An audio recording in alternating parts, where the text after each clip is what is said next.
What is up, DNA Film? Welcome to the life of Dearson. Angel. We wanted to make a video reacting on that R. Kelly docu-series and just kind of... The Surviving R. Kelly. Yeah, that's what it was, Surviving R. Kelly. Mm-hmm. Man, that's... I know when I seen the first episode, I was like hooked. Like, dang, all this stuff happened. And as it unfolded, man, it just got worse and worse, you know. Yeah, we're going to give our view on it. We don't know what really each other's views are. I mean, we watched it. We kind of watched it separately because I was doing things and he had to do things. So we watched it like the first episode together. The first two maybe. But we're just going to give our opinions. And we also are going to talk about the I Admit It song that he wrote. Yeah. And we're going to... Just kind of like the verses that kind of stood out to us. So, I guess we'll start with my first view. It was probably on the first episode or whatever. It was crazy to hear, you know, the Leah story and everything again, which we all knew that. Everybody knew that. Yeah. And for some reason, nobody, like, once it happened, it was just like, oh, okay. We all sung Age Ain't Nothing But a Number. We all knew what that meant and all that stuff, but we just... I don't think nobody, kind of like they were saying throughout the series, nobody was really, like, thinking about it in that manner. You know what I mean? Because for us, thinking about it, back in, what, the 90s, wasn't no social media to where, like, Facebook or Instagram or even MySpace. Like, wasn't no social media...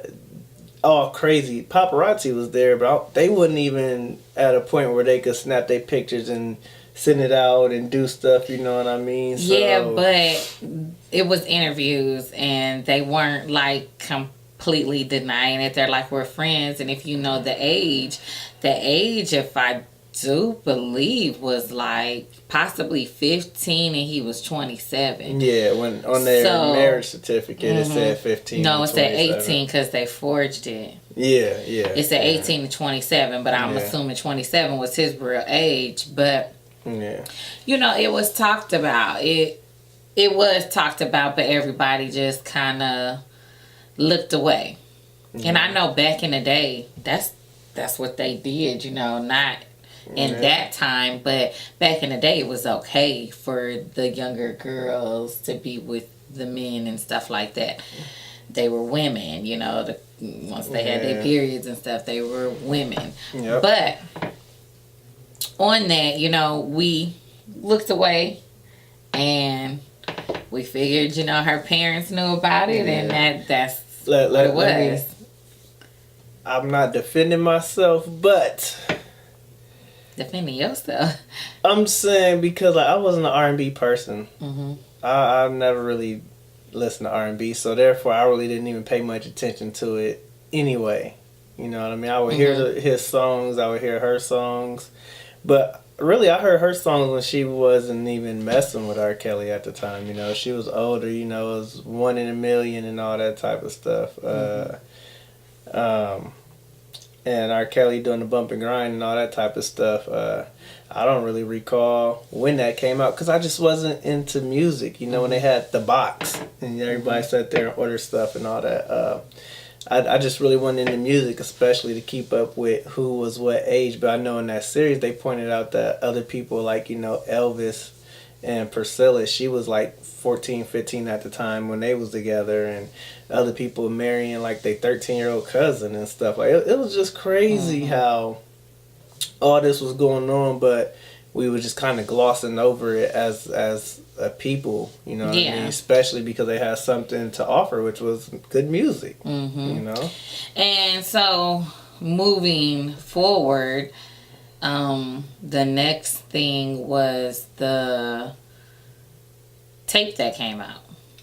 Yeah. So remember, social media wasn't big like this to where how when this documentary came out, that's all you see now on Facebook. Back then, okay, it was this video floating around of him urinating on what they say was a 13-year-old. At the time, I did not know that was the singer Sparkle's niece. You know, I did not, or allegedly her niece, but she's saying it was her niece. And we kind of heard about him going to court, but it was over with. And well, it was a big thing. What happened was when the court case first happened, when it first got, when he first got indicted or whatever on them charges, it was like 2002, and then it wasn't for like 6 years that they went to court. And at the time, I want to say, so yeah, the girl had to be 13 going on 14 because by the time the trial started, they said she was 20. I remember being younger, so yeah, I heard about it. It was crazy, but it was just another thing where the court took forever and he got off. So you almost forget about it. So now, hearing all of this, now we're getting to the documentary. Hearing all of this going on, because in between the years, in between after that case, it was like 6 years from the time the case not started. in between the case, but even after he got acquitted. He got off. You're not really hearing nothing. The most we heard was when his wife or ex-wife got on those Hollywood ex-wives reality show. That's when the reality shows came out. But so you talking about after 2008? Yeah. Like once he got acquitted? Yeah. Yeah. So it was easy to just forget about it. So now that this documentary is out, you got a timeline, or you have what happened in between that the cameras did not capture and that the media did not get. So now we're here, and my view of hearing this story again with the 13-year-old and actually hearing her aunt Sparkle, right? Sparkle. Okay. Speak, and how hurt she seemed to be, and how this girl, she did have good music. She was hoping that R. Kelly could help her niece out and everything like that. And so hearing this, and then hearing how the court went and how she was like, that is my niece, and how R. Kelly just kind of put his head down in court and everything, but then the family comes behind and says that's not her. Yeah. My view on that is these families got paid, and I think I read something where like they were doing things and working with R. Kelly, so they were still getting some money. I don't know if that's the reason why they got quiet, but people say that a lot of them got paid, and that's one of the reasons when why. When you're talking about her parents, are you saying like they was employed by R. Kelly? Because I think I seen something like that. I thought it said something like he was a good guitar player, her dad, or somebody was. Here's was my issue with the case. Was with the Sparkle girl. She kind of seemed like she knew of things that R. Kelly was on, whether she ever witnessed it or not, but she kind of knew. And so for me, I felt like as a parent, if I had thoughts that things go on with this specific person, even if they got something to offer, I'm not going to leave my kids or my niece or someone around them, because I don't care about it. They wouldn't do that to me, or they wouldn't do that to family thing. It's the fact that the type of person that they seem to be, I just wouldn't trust them. You know what I mean? Especially, and I'm not blaming her for... Yeah, and I mean, I get what you're saying, because especially she said something as if, because I'm thinking after she found this out about her niece, that now she's not talking to R. Kelly because they done went to court and everything, and she testified against him.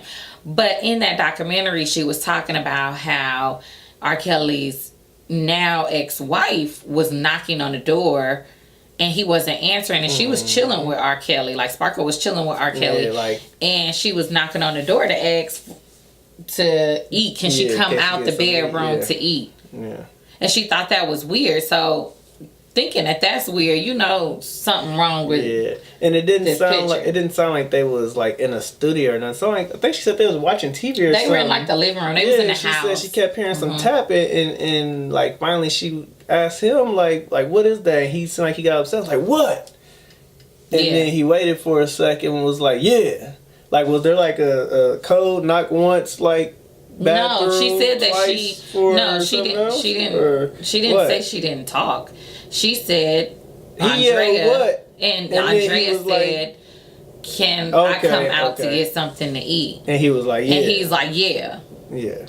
And so it threw Sparkle off because it's like, why is your wife knocking, asking to get something to eat? So with all of that and all these stories coming out, a lot of them were saying they had to ask for something to eat. Yep. My view on that, one, all of them can't be lying. No, not all of them, no. Yeah. No. All of them can't be lying.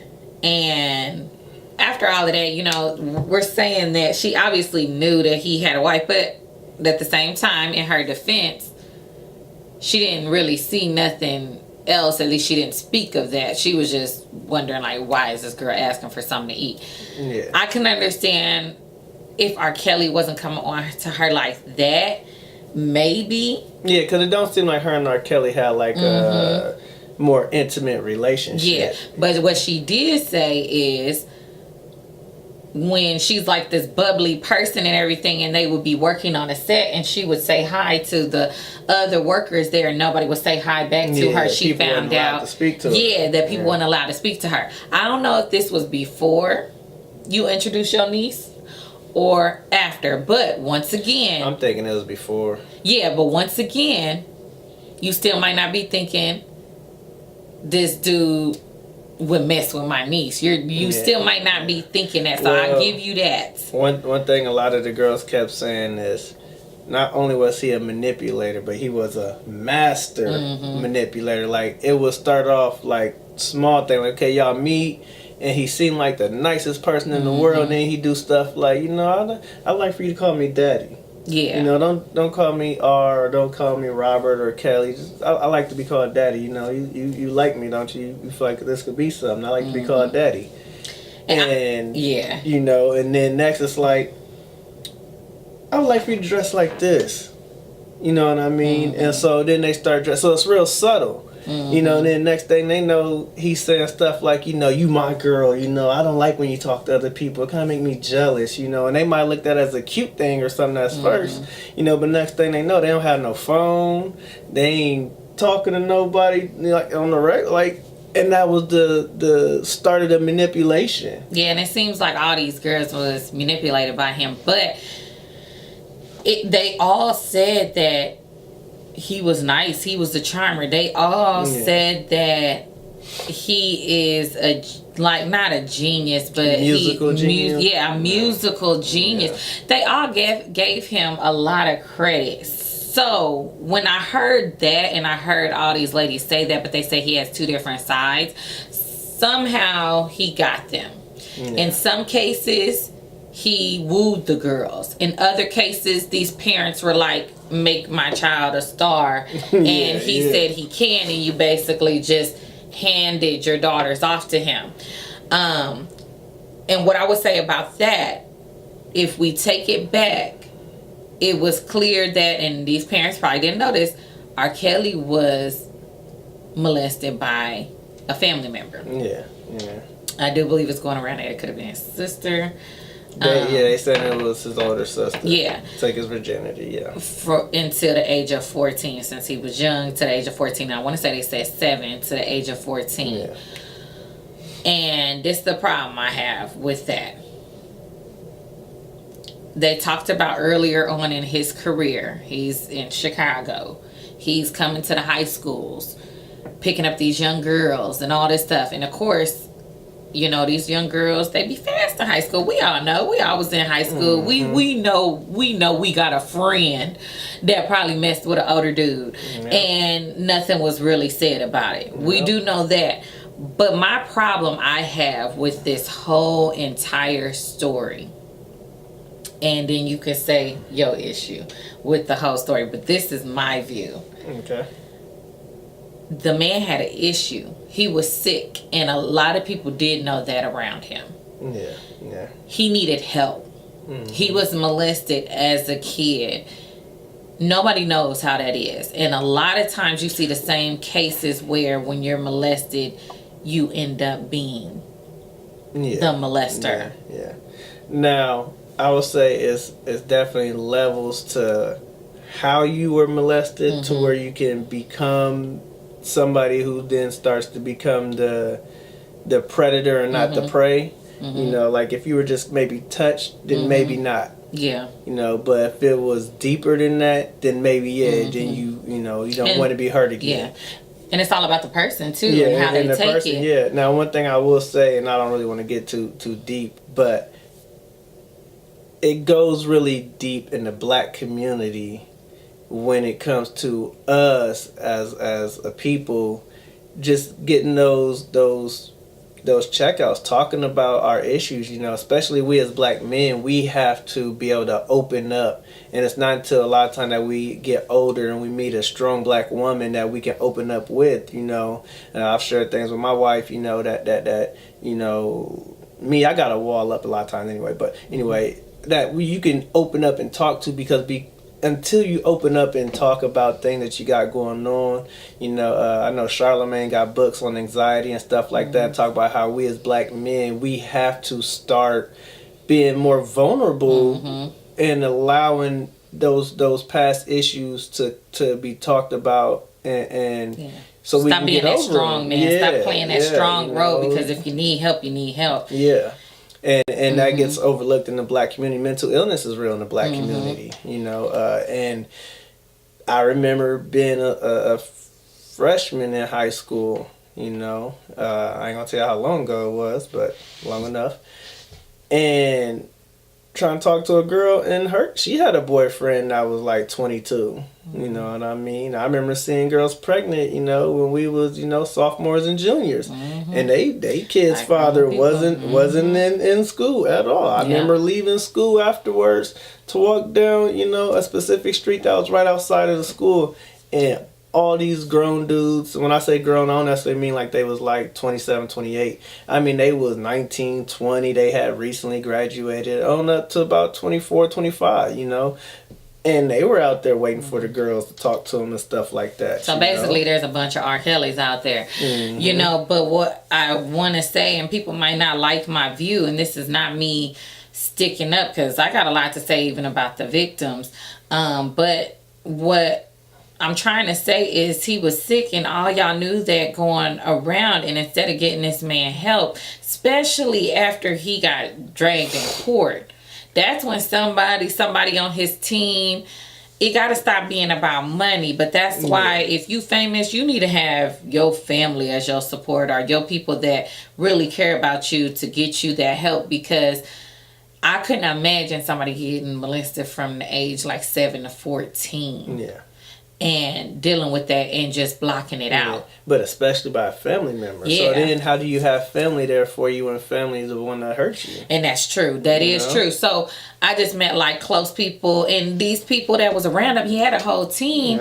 Y'all said he was doing this. Y'all said y'all was walking in the studio. They girls over here, girls over there. And that was my problem with some of the victims. Not the one something Van whatever, not necessarily her, because she said when she found out the girl was 14 it never happened again, and she was disgusted with herself because R. Kelly told her the girl was 16 because she was 17 at the time. So she figured, okay, I'm 17, this girl's 16, we right here, you know, which is understandable. But then when she found out the girl was 14, it was like, no.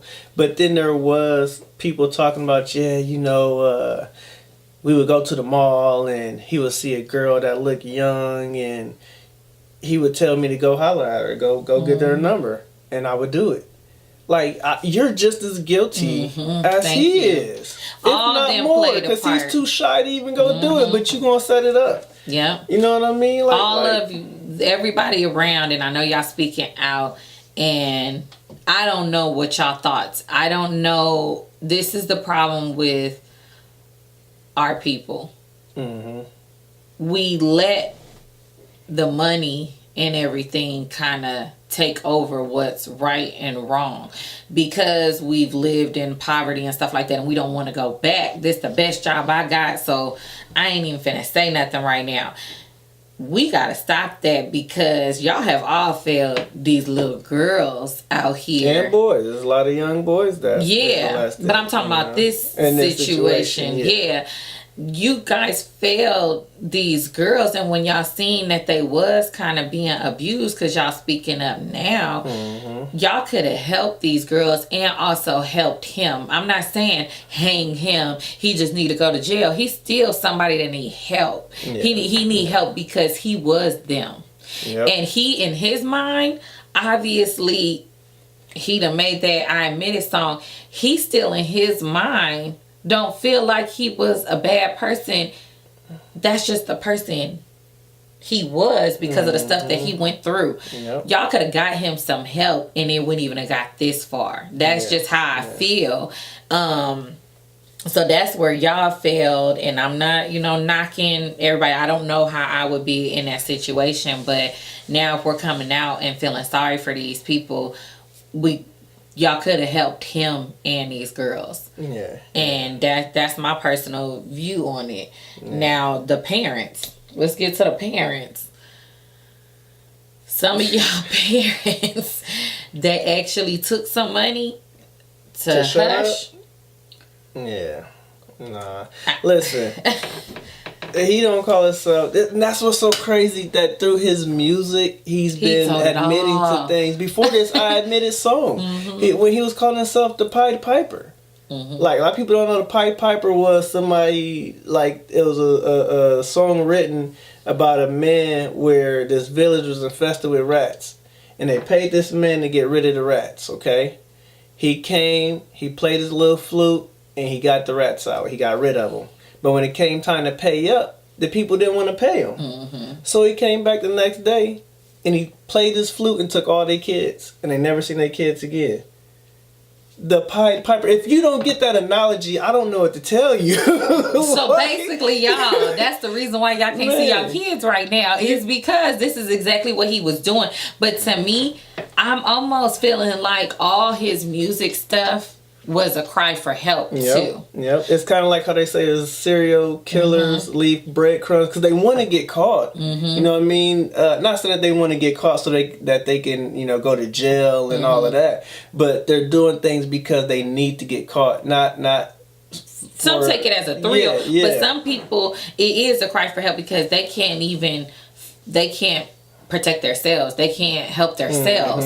And this man obviously could not help himself. He got so carried away with it. He had multiple girls at the same time hiding in several different houses. But one thing I will say, y'all keep saying he was kidnapping these girls. I'm going to disagree with that. I'm going to disagree with that. And now, I don't by no means want y'all think that I'm sticking up for R. Kelly, because this hurt my heart watching this documentary. But I'm just being real. I don't think he was kidnapping these girls. I don't think y'all ever gonna get him on no kidnapping charges because of the simple fact a lot of them was able to leave. The problem was they kept going back. They remember, some of them remembered the man that he used to be. And if somebody went through abuse, you will understand a lot of times they can still care about that person even after the abuse. They can, and they will stick up for that person even after the abuse. Now, for that family who they would think they was in Florida or something like that, and their daughter got a chance to meet R. Kelly, and the dad was like, I'm a very involved dad. I Ain't feel you, bro. I understand, man. That just, it happened. The only thing I would have did differently, because they said she started talking about, possibly harming herself and running away, I might have just took her to try to get some psychological help then. You know what I mean? And it's crazy that you'd rather almost have her have a 15, 16-year-old boyfriend instead of this grown man. But what chance does a teenager stand with an adult? You know what I mean? Like the experience, the conversation, it's going to be so much different. And it's the fact that he was R. Kelly. They look at it like, that's the number one thing. I'm never going to mess this up because it's R. Kelly. I don't care what he does to me. I'm with R. Kelly, or R. Kelly cares enough about me. I'm actually staying with R. Kelly. And their minds, the kids can get easily brainwashed. And we have teenagers ourselves. So that's why even don't feel bad that you didn't get your daughter help, because sometimes as parents you don't see it. We don't, or we see it and we don't think it's that bad yet, or we don't, and that's probably things happen. One thing, But I do feel for y'all, because one thing I don't like is that he does have a controlling issue. I will say that he has a control issue. That's what he wants. He wants to take the family away. He wants them as his property. He gets a thrill at filming them. He is a sex addict, and that's just what it is. And the girls admitted, saying like he would go after the girls who didn't really have much family support. Didn't have. Their parents might be there, but they really wasn't more involved. You know what I mean? And once like the Aaliyah thing happened, and then the sex tape came out that allegedly had him in it and all that. And then these parents that haven't seen their daughter in some years, after that, they said he started kind of just going after girls out 18, 19. Yeah. You know what I mean? But they believe that there are girls that still He younger. was still talking, I think, some 17-year-olds and stuff, One girl said she believed that they're even younger than that, you know what I mean? But it's crazy how he's the victim and the predator at the same time. Like he preys on young women, young girls, but we've enabled him so much that, I know some of his fans even, say he's the victim all the time because these women just want money. And I know there's a lot of times that I see things going on, and I'll be like, man, no, I don't think all these girls is telling the truth. Like it's hard for me to. I'm always trying to be reasonable. Okay, if he raped you, I would understand that you didn't come out immediately. It took you some time. You was heartbroken because he, like, this guy you idolized did this to you. He mistreated you, so forth, so on. I would understand that. And even if he wasn't famous, just rape victims in general, when stuff happened, it's hard to just come out and tell people because you blame yourself for what happened and all that. But mentally abused victims and stuff like that, it is hard. I know people don't understand that, because I go through that too sometimes. Like, why didn't y'all say something before? But I've been in similar situations where, why didn't you say something? Why didn't you call the cops? Why didn't you do this? When they're like mentally abused like that, it's hard for them to do that. But if y'all parents was one of the ones that was getting paid and now y'all coming out, that to me, that's kind of a hard case. Well, that's what I was getting to was, when that girl said they would play pranks on the bus and they walked in to prank him and he's having sex with a 14 or 15-year-old Aaliyah at the time. Like, I get he's your source of income because that's who you work for, but how could you not say something? Yeah, she was a little girl. Like, how could you not speak out and say something? I'm pretty sure if you're trying to make it in the music industry, you can go work for somebody else. You got credentials of working for R. Kelly. And we ain't talking about the predator side of R. Kelly. We talking about the musical side of R. Kelly. So. But hearing those stories lets me know that it doesn't sound like the whole time was always bad. No, it sounded like it was majority good outside of when he wanted to have his little fun. Yeah, it's just they knew that things wasn't right for that grown man to be doing that to them, and then so they had a problem with that, and then they were kind of submissive to him, but it seems like he would still do things and let them buy things and all that stuff. So I think he definitely took care knew of how to play it. He knew he was daddy. So he took care of him. I'm daddy, And so he knew how to play it to get these girls to be quiet. And I mean, on one of the documentaries, the mom got her daughter. She got her daughter. Her daughter came running out the hotel. But then at the end, it said like 3 days later, she went back. Yeah. And everybody like, why would she go back if she's so abused? And either she still feels like that's where I was comfortable. They're brainwashed and all this stuff. Or they know there is some good in him. I think they just don't see nothing wrong with going on. You know what I mean? Like, because I was reading some stuff, I think yesterday, where they were saying the girl from Florida whose parents was trying to get her back, and another girl who's still with R. Kelly, when these accusations started coming back up again, and now they talking about, you know, Georgia's going to investigate R. Kelly. These two girls are hiring lawyers to tell their parents to leave them alone because they feel like we're adults and y'all are slandering this man about us, and we're not being victimized. We're not victims, and we're not having nothing wrong going on right now, and y'all just mad we don't want to be with y'all or live with y'all. Like, this is where we want to be. Yeah. And so they're hiring lawyers to go against their parents. Yeah. And it might be R. Kelly behind it or whatever. Yeah. It could be, or they could just feel like they're not ready to leave, and that's what you need to learn about people that go through domestic violence and stuff like that. You can't make them. You can convince them all day, but they're going to go back. They're going to keep going back. Yeah. They have to want to leave. The good thing is this man ain't killing them. That's one good thing.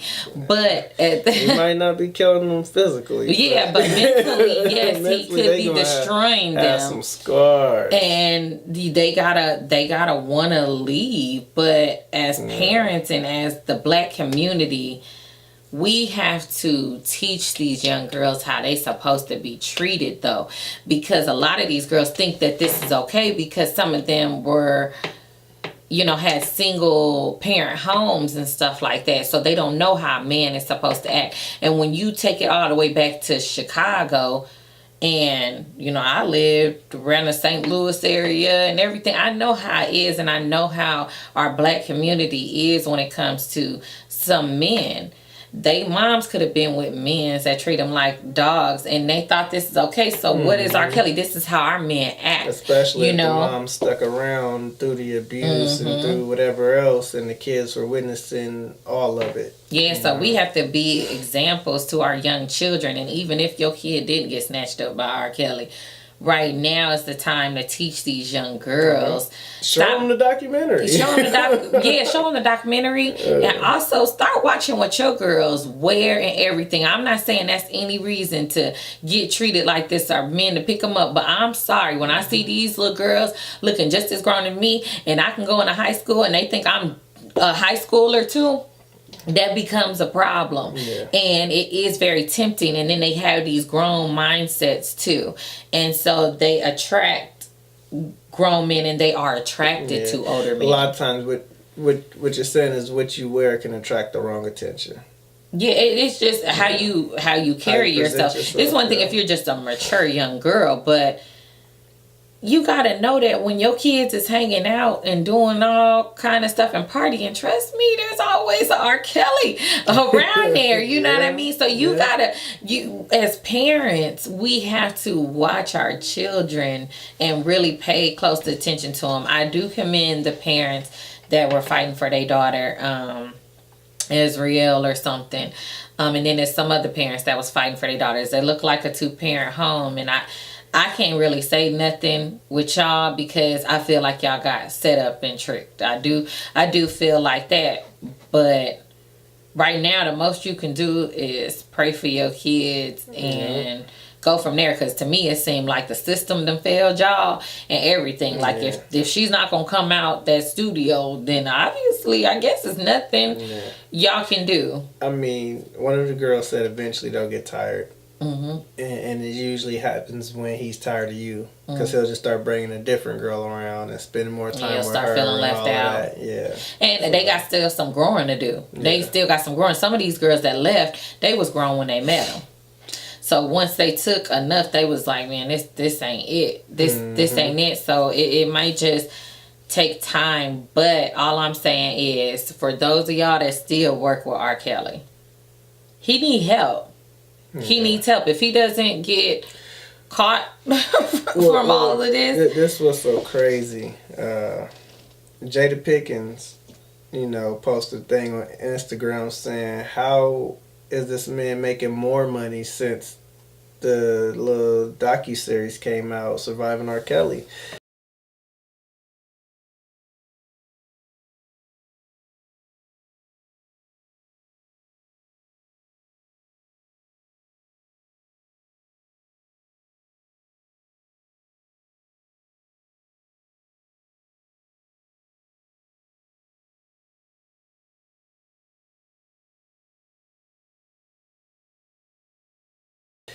Spotify was going to take him off when this first broke. They were once this came out, they were going to release him and stop putting his music on there. But his views and sales went up 16% in those couple days. So they just left it. They didn't take it off. They just left it on there. You know, they changed their mind. You know what I mean? Because it's making them more money. Yeah. So I remember they was buying his CDs and stuff and breaking them when this first happened. I say don't buy nothing. Just stop buying the man stuff. You know what I mean? Of course, people are still going to love R. Kelly. People are still going to like the music, I'll say. Not necessarily R. Kelly, but the music that he makes, not the person.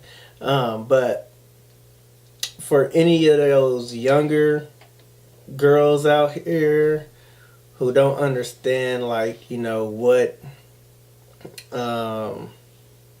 what these girls are, you know, caught up in, instead of R. Kelly, imagine it being like, you know, Trey Songz or that Jacquees, however you say my man's name. Imagine it being like one of these younger singers that you really, really like.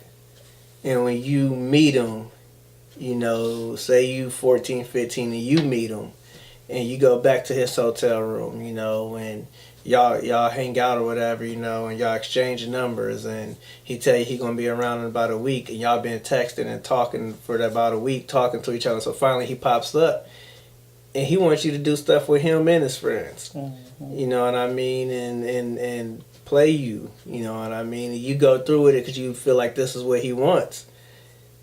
And if he was manipulating throughout that whole time that y'all were talking, leading up to it, you wouldn't even know it until it happened, and then afterwards is when it would hit you that you just got played. Mm-hmm. You know, and that's what goes on. That's what was going on with R. Kelly. What's been going on. Just playing, you know. And his is out there now. I mean, his is out there, but I feel like there's a lot of things that happen, and in his song, you know, I admit, you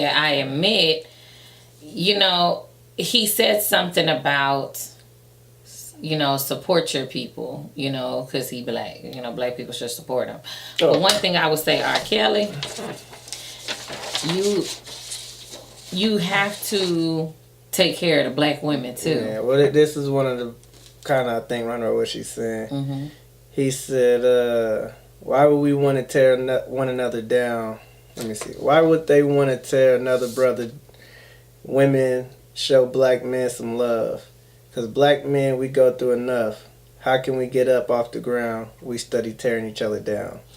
And if you skip past that a little bit, it goes women groups, oh my God. Now don't get it twisted. I support them. But they want to bring down the R. Blank, this is breaking my heart. Like, he's making it sound like y'all shouldn't do this to me. Mm-hmm. Like, you know what I mean? Like, forget everything that y'all think y'all know.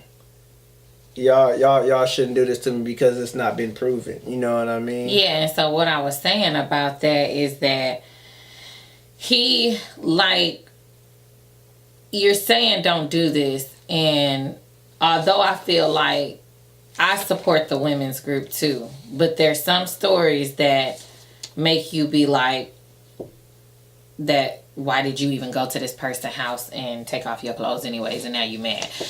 There's some things like that I don't agree with, but for him to sit there and say women support me, okay, if we supposed to support our community, don't treat the black woman like that either. Yeah. Don't control the black woman like that either. So there has to be support on both ends. Yeah. And it's I'm not going to overlook it as like, oh, we trying to tear a brother down. You ain't no Bill Cosby. Bill Cosby was messing with the white woman and other women. He mentioned something in here about Bill. But dude, you messing with black women in your community and other places. That's a problem. You sitting there doing this to a black woman, but you're sitting there saying, I understand. You're sitting there saying you don't control, you don't do this. Whatever. Yeah. That sounds like denial to me. Mm-hmm. You're in denial that you need some help But at the same time, you're kind of saying like, I did need some help because this stuff happened. You definitely need some help because you might have not kidnapped them, but you are controlling them. Yeah, and he mentioned that right here. It says, say I'm abusing these women. What the blank, that's absurd. They brainwash really? Kidnap really? Can't eat really? Real talk, that blank sounds silly. And if you really, really want to know, her father dropped her off at my show and told this boy to put her on the stage. I admit she was not over age. He didn't say not, or did he? He said, I admit that she was over I admit that she was over age. That threw me off because he ain't gonna admit. Yeah. He ain't finna admit that she was underage. Yeah, and that's crazy. Because he kind of contradicted himself saying like they was brainwashed, blah, blah, blah, blah, blah. But well, if y'all really want to know the truth, they brought her to me. Mm-hmm. I mean, I don't know. And in cases like that, it's... I understand you think, oh, it's just a concert. You know, my daughter like that. That's why we just have to pay attention what we're agreeing. I mean, our kids probably get mad at us all the time because we don't let them do a lot of stuff. But it's for their protection because although we as parents might think it's innocent, or if I was younger, I would want to do that stuff too. But you kind of handed your kids over a little bit to this man, knowing the allegations that was on him. But like y'all said, he got off of it.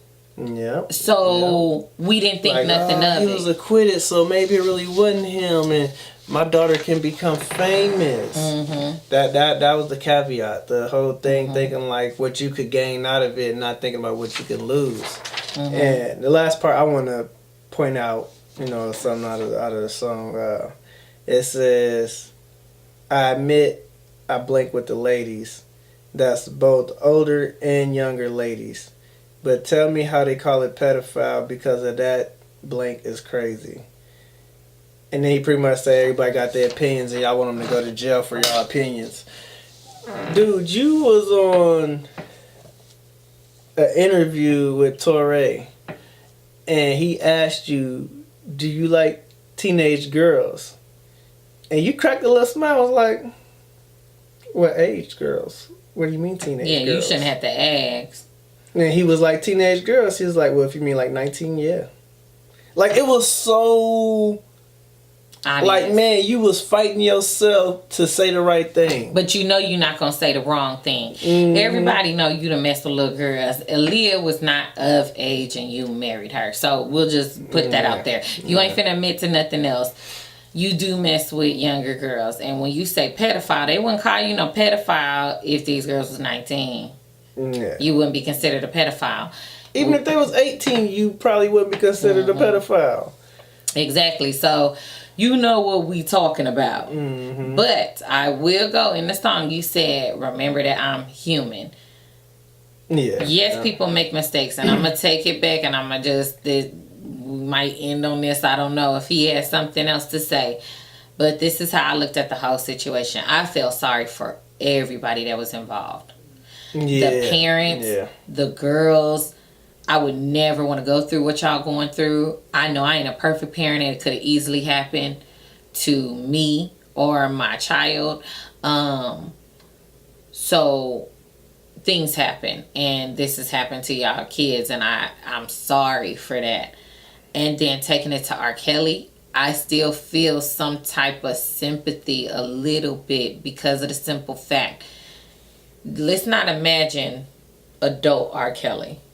Let's go to 7 years old all the way to 14 R. Kelly.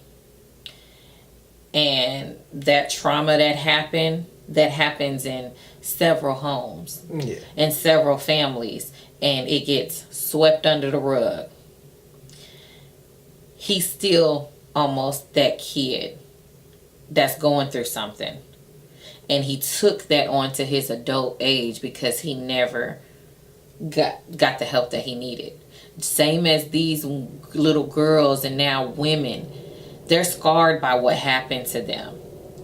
and they're taking this into the adult age. Hopefully they get the help that they need to not repeat this or to not let this affect the rest of their lives. Yeah. But let's just keep remembering, R. Kelly is still the one that did not get help.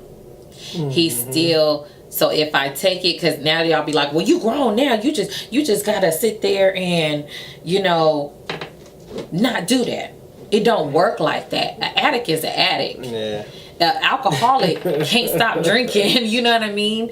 A drug addict can't just stop. They need help. Yeah. So he was still that little boy that never got help. And still, y'all still ain't getting him the help that he need right now.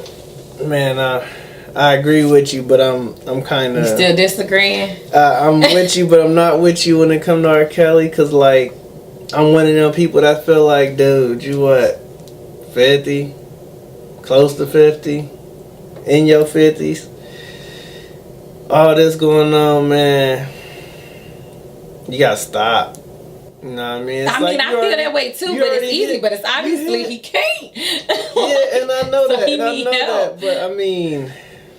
He need help. Man. I ain't saying this dude should not get in trouble for no, and I know you're not saying that. Yeah, like that, but I'm just saying, like, I'm one of them people that feel like sometimes it's tough for me. Like, something happened and you don't say something. Like, I'll be like, man, should have said something. Like, sometimes I get the feeling like that, and it ain't got to necessarily be nothing. And we like abuse like that, you know, it could just be something else. Like I just be like, man, if you didn't address it then, why you wait till they? But it's easy to say that until you in that situation. Yeah, I know, and that's why I just try to understand people and go off that. I try to go off what's right, not what I feel. I just try to go off what's right, and what's right is that we all still need to be held accountable. Yeah, R. Kelly still needs help. Everybody involved need help. Mm-hmm. You know what I mean? Because like he said. Or like some of them said, they worked for R. Kelly, so they just did what he said, so they wanted their money. The parents accepted money when it came time, like, oh, I found out, and now I'm telling you. And he like, well, hey, go, whatever. And then they stopped. His brother said the other brother should have accepted $100,000 in a record deal. I don't even know if he could sing, but one album. Yeah, one album record deal to admit it was him in the video. Mm-hmm. Like, it comes down to like, forget the money. Let's just try to do what's right. Everybody has failed these girls in the process. Yeah. And a tad bit, R. Kelly was failed too in getting the help. I don't know if his mom knew this stuff was going on. I don't know how this came out in the family and if it got swept under the rug. Probably did. Probably got swept under. He need help, and he still need help regardless if he go to jail. He still needs some counseling. He's a sick individual, and when you hear the story that happened to him, he's almost doing the same thing. Like, I mean, somebody touched him, was younger, got away with it. Probably still got away with it. I don't know. He just probably took it to a whole nother sick level. Yeah. But what's crazy is, and I'm trying not to keep talking, that tape, you know, I've never seen it, but they said that, like, that you could go to jail if you got caught in possession of that tape, because that was considered child pornography. So how was this tape circulating around so much? And when I say tape, I mean a literal tape. This is in the time of VHS, okay? There was literally tapes circulating around, you know. So I'm just like, they made copies. I know they made. They said copies, they was able to buy it in Chicago. Like, guess it was going on, but. So everybody that touched that tape, y'all involved in child pornography, so y'all know. Yeah, but see, they denied it was a child. They denied no, I mean even child. Other people. Mm-hmm. People who watched it, who lived in Cali and don't know nothing about R. Kelly and the lifestyle. You watch child pornography, just to let you know. Anyways, but yeah, I mean, this is the story. It's out. I don't know what is going to happen with this story. All I'm saying is everybody needs help. I know they're going in on his ex-wife. We don't understand why she says some of the things she says, and then one minute she's crying, but she still might have been a victim of some physical abuse. And I think she truly loves him. She married him, so obviously for a time period, she had a relationship with him. It wasn't just like, oh, these little kids, you stay in this room, and then I'm gonna keep sleeping with you. A lot of times you just you accept people for who they are because you feel like you love them. You know what I mean? And she got kids by him. Yeah. And that ain't never gonna change. It's never gonna change. But obviously she ain't letting her kids go there. He's not able to see his kids. So I do believe stuff did happen to her. But everybody handles things differently as abuse. So honestly, y'all need to just stay off that girl. It's all a messed up situation. This whole story is a messed up situation. Everything is messed up, and everybody in it has been affected. I'm not just gonna say this man is the worst man ever to live. I will say this though. He's sick. I'm gonna stop talking after this. Y'all super fans. I know I said that, but y'all super R. Kelly fans. Y'all kind of remind me of Trump supporters. Like y'all just feel like this man can't do no wrong. And it's everybody else's fault. Please put your fandom aside and pay attention to what's going on. Allow these voices to be heard, especially black women, because black women get overlooked all the time.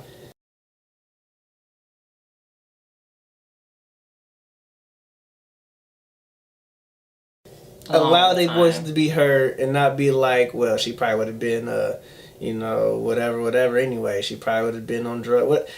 Put all that aside. And let's actually give the victims a chance to speak without being ridiculed and y'all the reason why they don't come out though. Yep. When you think about it now, they done came out and look at how y'all dragging they names. All of it is messed up. And I mean, people could even say, oh, sometimes you taking R. Kelly's side. No, I'm not. I'm taking the side of this man was sick and everybody knew that. It's the people knew what happened to him and they did not get him help. And even then, if you didn't know what happened to him when he was young, you got to be sick to sit there and have several girls in this house in one room and they got to knock and all this stuff. Something's wrong in his head to think that this is normal and that everybody around him would just be accepting of it, which y'all were, which was crazy. He wasn't even scared to do it in front of y'all. Who has a bunch of bedrooms at the studio where you record? Thank you. He had a bed in the studio. Yeah, that's what I'm saying. Like, it's just sick, and he obviously thought in his mind it was okay, and it was okay because everybody around was accepting it. So y'all was okay with it. So in his mind, he's like, I didn't do nothing. Hey, baby, can you go get me some chocolate ice cream? And you go get me some chocolate ice cream. That's okay. And if I flip it and say, can you go get me a 14-year-old girl? You go get me a 14-year-old girl. If you're participating, you're telling me it's okay. And we gotta stop participating and stop. And yes, he's a grown man, and y'all shouldn't have to tell him what to do. It's not about telling him what to do. It's about what's right. And if y'all seen these little girls, y'all should have known this man is messed up. This man is messed up, and y'all could have got him some help. Y'all could have saved a whole bunch of other girls being victimized by him. And that's just my view on it. Yeah, that's my view. So, if this goes further, we'll talk more about that once. 'Cause I truly believe it's about to go further. I think he's in a lot of trouble. It's just too much, you know. And it ain't gonna be none of that double jeopardy going back and trying to do that tape again. Trust me. It's gonna be too much stuff that people about to bring against them. But as Denzel once said in Training Day, it ain't about what you know. It's about what you can prove. So, we'll see. Till next time, y'all.